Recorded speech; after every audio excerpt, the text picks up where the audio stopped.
Hey YouTube, this is Woman Does Bus, and I wanted to do an intro to the channel. So, I'm at a certain phase in this bus where I've already removed the seats and the floor. It's been challenging. So one of the things that are interesting is that I don't have a space, a land or a lot in which I can keep it to convert it. So I am currently and move it through the streets of Brooklyn from spot to spot and work on the inside, which adds some additional challenges because gotta I keep my car as a toolbox. So that's one of the things that are a little bit different. But I did want to give an intro as to why I'm creating this channel and why I've decided to build a Skoolie. So my name is Beverly. I'm 41, and I'm currently living in Brooklyn, New York. So this summer, after COVID hit, I lost my job, and I was looking at just kind of looking at the temperature of things. I was looking for land. It's always been my goal. I had a little bit saved up, and I said, before I blow through this, let me do something that I think mattered. And I was looking for the cheapest lots of land, pretty much anywhere in the U.S. And a friend kind of pulled me off the edge, and he was like, I was looking at like the middle of nowhere in Montana, and it's like, do you know what a coyote is? Do you know how to navigate the deserts and the highs and lows? And the truth is no. And I didn't have any support or anybody over there, but I really wanted to get out of this city. And I still do, but the father, put some brakes on and gave me some direction. So here I am. So as I was looking for land, I was looking for land upstate New York, where at least I was somewhat close to anyone who I may know. And then it dawned on me as I was looking at different lots that needed to be cleared, and there's no well, there's nothing. I mean, when you're looking for really cheap land, it's possible, but it's just land, and it could be forested and all kinds of stuff. So I did realize that I didn't have enough at all. If I would have purchased the land with the money I had, I would have had nothing. Just a deed and nothing to put on it, and it wouldn't really amount to much. So I went back to the drawing board, and I said, okay, well, let me work backwards. If I don't have anything to put on it, let me get something and then save up and then go get land. So I bought an RV, and it was like a 1987. It was pretty run down. The whole back had water damage, and it was a hot mess. I'll show you guys pictures. But it was something I could redo. I didn't mind putting the work in for what it cost me and what was in it. It had a generator, a full bathroom, a full kitchen, the refrigerator, stove, everything was pretty much in good shape. But the engine wasn't. It was sitting for a long time. I don't know much about them, but my uncle was here, and I started picking his brain. And he helped me change out the carburetor, and that was interesting. I was like, oh, I can do that now. And as I was fixing it, some guy passes by, and he was interested. He saw me working on it, like head in engine. Starts asking me about the RV. He's like, are you selling it? I was like, not really. I'm in the process of fixing it, but he really wanted it. And after I get this thing going, that finally the carburetor was in, and it was like, it's working. And he's like, oh, can you sell it? And I didn't want to. I really didn't want to. But I put it in prayer, and I said, I don't know, Father, what you want me to do. And the way it came out is the day I was test driving it, after covers off the engine, and it was a hot mess. And the guy that wanted it was like right on the road. Like, for some reason, I just passed by the block he was on. And I said, I guess that's the signal. So I sold it to him. And with all the research I was doing as to the renovations that I wanted to do with the RV, I saw a lot of Skoolies. So I started looking for a school bus that was like medium sized, thinking that's what I can drive. I don't feel comfortable with anything bigger.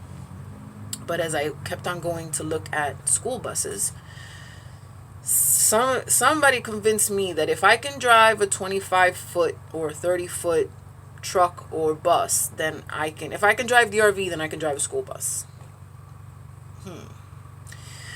Not the same. It's not the same. This is a 38 foot. So let me just, okay, I don't have all the exact details, but this is a 2002 Ameritran school bus with a rear engine, 7.3 liter. I may be wrong about that. Something about turbo. It does have air brakes, and the engine's in the back. So according to the research I had done, the pusher buses seem to be recommended. A little harder to find retired pusher buses, because apparently the years that they started using them as school buses and now the years in which they're retiring said school buses are right there. So not so easy to find, a lot more expensive, twice as much as some of the other school buses, the dog nose style that were out there. You can get them really cheap. But I kept looking. Finally I found one on Marketplace in Maryland. So I went and I got it. And it was a decent price. So I think I paid $3,500 for this one. Engine's superb. She's in good shape. I was happy. 38 feet. You can't tell because there's furniture in the way, but she's big. She's big, which gives me a whole lot more living space. So I said, okay, I'll learn to drive this thing. I will learn to drive it. And I am still learning to drive it. Actually, I'm going to CDL school. Figured might as well. I have to get an air brake endorsement anyway, which is not such a huge deal, but yeah, I figured might as well just get the whole kit and caboodle and get some lessons while I'm at it, because learning to drive this bus on tighter streets is definitely a challenge. It's more about the turning than anything else. That's what gives me anxiety attacks. But here we are. So that's a quick story of how I ended up with her. I haven't given her a name yet. I have some things in mind, but we'll see. Maybe you guys can give me some ideas as to what I should call the bus. So I'm starting this channel already having gone through some of the process. So right now we have removed all the seats. I got the floor up. I'm in the process of getting the rust up. And yeah, it's been challenging. I hope that was some of the harder stuff. In the meantime, while this has been in the streets of Brooklyn, they stole my batteries, all 3 of them. So I come up, they popped the cabinet thing on the side, and there was no batteries. And I discovered that as I was trying to open the door wouldn't open. So I was turning the key, and I'm like, why can't I get into this bus? So I thought that maybe they tried to pry it open, and they must have bent something that it wasn't letting me open it up. And I didn't even look at the side things because it was just kind of shut. And I was making phone calls trying to figure out how exactly do I get inside the bus. How do I figure out how to open the door? Somebody told me I can crawl in through the window. And I did. So I crawled in through the window, and I'm trying to figure out what's going on up there with the access. And I couldn't figure out what works how, because I needed somebody on the outside at least trying to turn the key and see what I could move. And yeah, then I discovered that I didn't have batteries. So deduction was, well, maybe there's something electrical, and with no batteries it wouldn't open. And that's what happened. So it took me a little while to get the batteries, figure out what I needed, because I'm not going off of what it had. I don't know what it had. Apparently the guy who sold it to me had changed out the batteries. They were new batteries. So by the time I tried to figure out what I had and how to get it, and then all the cables to connect them in parallel and all that stuff, it took me a little while. But now I can connect batteries with my eyes closed. I had to get another lock, and I still need to get a better mechanism than just the lock that it has, because like I said, I'm in the streets of Brooklyn. I'm wiser about where I park it. It's a little hard sometimes because she's big. So trying to find a spot that I can get into, and that I can leave it, for a couple of days without having to move it is challenging, but possible. So they've stolen my batteries, getting the seats up was a pain in the butt. That was it wasn't the hardest thing. It's just tedious. I tried the method where one day a friend was able to come and help me, and my hands are really dirty. One day my friend was able to come and help me, and we tried, oh, I'll go under the bus and, you know, hold the nut, and then somebody from the top, and these things were seized up. There was no way anything was moving. So that didn't work. And then it was just angle grinding away. So he got about 6 seats up for me, and then the rest was up to me. In the meantime, I have stripped them. So this is, I'll give you guys a quick tour. I found this piece of furniture. I'm going to be using it. So floors are up. In the meantime, I took out all the backings. So these are the backs of the seats. And everything is dirty because I was getting up the rust in it. And this is going to be my insulation. So I'm keeping that. And some of the wood, better, anyway, this is too much movement. So seats are up. The floor was up. I needed help with that because 3/4 inch plywood, and a lot of it was quite moist. So that maneuver is just really just literally just ripping them up.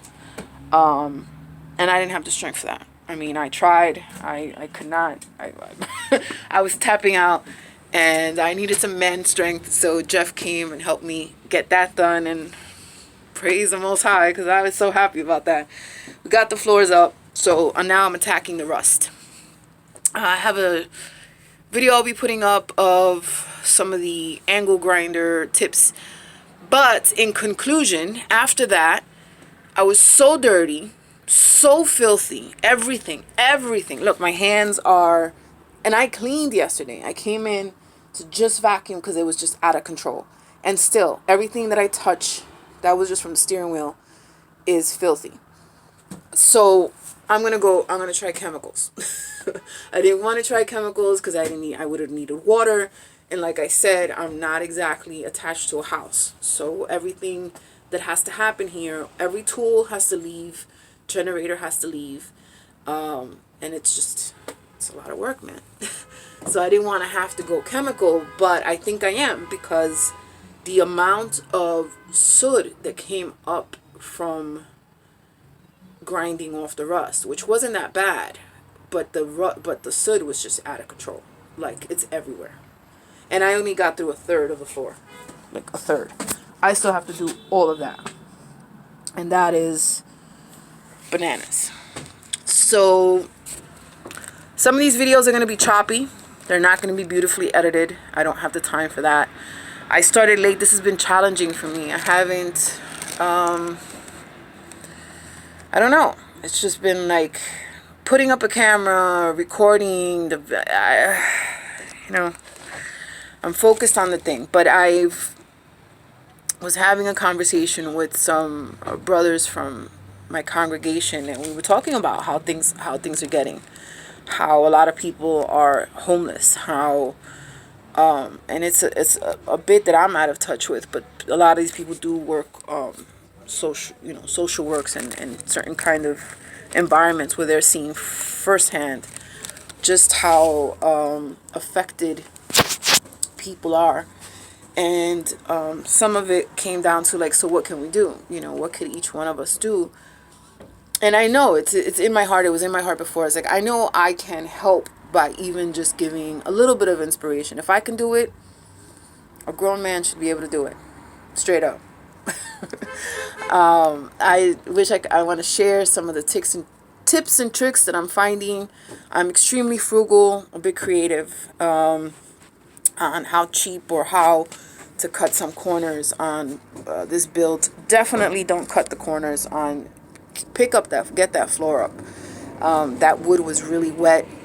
There's rust. There's a lot of rust on this thing. The wheel wells and stuff like that. So that's work that is worth it if you want to keep this thing for some time. What else? I think that's it. Oh, so another reason why I'm doing this Skoolie is I know the time is coming when my Messiah is coming back. Jesus, Yeshua, I call him Yeshua. is soon to return. And the word says that this is going to get really hard. And it's coming about. Besides the fact that I've been this crazy conspiracy theorist for years. So when it comes to NWO, and I've been on this is not this woke thing. Please, come on now. I've been I've been quite awake for some time now. And the temperature is changing. So I lived in Puerto Rico. I had plenty of preps and water and this and that and all this food, and I moved. It's there. I can't do anything about it. So I have to start from scratch, from zero, from a prepper's point of view. It's like, okay, well, I gained experience. I gained some tactics. I know what I know, and now I'm in a different. So one of the things with this build is that it's being designed to go off grid. And I'm trying to do that as best as possible to figure out. So when nothing else is available, how can I survive? And I'm, doing that from the infrastructure point of view. So that's one thing. So I'm building this as an off-grid situation, crap hit the fan situation, and here we are. So I would welcome any advice, any help. Oh, there'll be a Patreon link below. I have to figure out how to do that, but it's coming up. I'm going to put it down below if anybody would like to help. If anybody is local and feels that they want to put some elbow grease into it, I would appreciate that. I don't mind some help as long as you're not scary. But physical help, hey, I'll take a hand. And that's it. I think it's time to come together. It's time to help each other in one way or another. I've embarked on this journey. It is quite the journey. It's been quite the journey so far. So I'm kind of bringing you guys in after some of the drama. But I'm sure there'll be plenty more drama coming along. And it's, like I said, the Father put it on my heart. It's something that I needed to do for us believers, for myself, for whatever He has in store for me with this thing. Living here, traveling on it, whatever it is that He has for me, is what one of the reasons why I'm doing this. So just wanted to give you a quick intro. My name is Beverly. This is Woman Does Bus, and welcome. Let's go on this ride.